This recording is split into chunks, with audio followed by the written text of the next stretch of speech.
cette question ce matin. Comment revenir à un apaisement durable? Cette nuit a été marquée par un retour au calme relatif.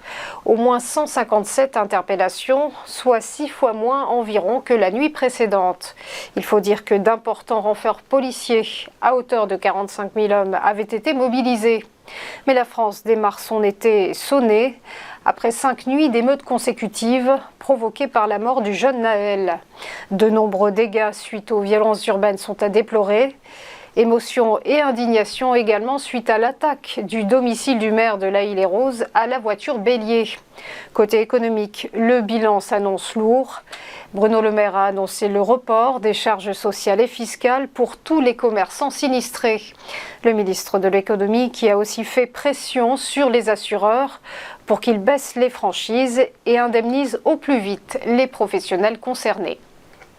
On poursuit avec l'embellie pour Tesla. Les livraisons de véhicules électriques sont en hausse en dépit d'un marché difficile. Au deuxième trimestre, le constructeur américain a livré 466 140 voitures, un chiffre au-delà des attentes qui tablait plutôt sur un résultat avoisinant les 450 000 unités. Cela représente une augmentation de 83% par rapport à l'an dernier à la même période. C'est encore un gain de 10% par rapport au premier trimestre. Selon certains analystes, ce sont les baisses de prix effectuées en début d'année qui ont porté leurs fruits. On termine avec le chiffre du week-end, 3 000 milliards de dollars. C'est le cap franchi par la valorisation boursière d'Apple. 3 051 milliards précisément, à l'issue d'un bond de 2,3% vendredi dernier. La firme à la pomme qui, pour l'anecdote, vaut plus que le PIB français. Ce n'est pas la première fois que le géant informatique franchit cette barre symbolique. En janvier 2022 déjà, la société de Tim Cook avait brièvement atteint les 3 000 milliards de valorisation en séance, mais cela n'avait duré que 20 minutes. Depuis le début de l'année, Apple a vu son cours boursier exploser de 83%. La transition est toute trouvée pour le point bourse, le rappel de la clôture des marchés financiers vendredi dernier, avec une embellie sur les places boursières européennes. Le CAC 40 s'est propulsé de plus 1,19%. L'indice parisien a terminé à 7 400 points tout rond.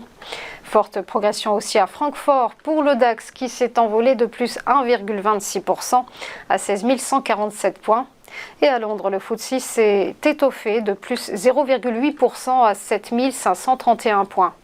Du côté de Milan, le MIB a bondi de plus 1,08%, tandis qu'à Madrid, l'IBEX grimpait de plus 0,87%. Du côté de Wall Street, ambiance similaire, avec un Dow Jones qui s'est densifié de plus 0,84%, un S&P 500 qui a engrangé 1,23%, et quant au Nasdaq Composite, eh bien, il s'est hissé de plus 1,45%. Et pour terminer ce tableau tout vert, eh bien, un mot du Nikkei, l'indice de Tokyo qui termine en hausse de 1,70%. Voilà pour les news, restez avec nous, à tout de suite pour ChronoCAC et l'ouverture des cotations. À tout de suite.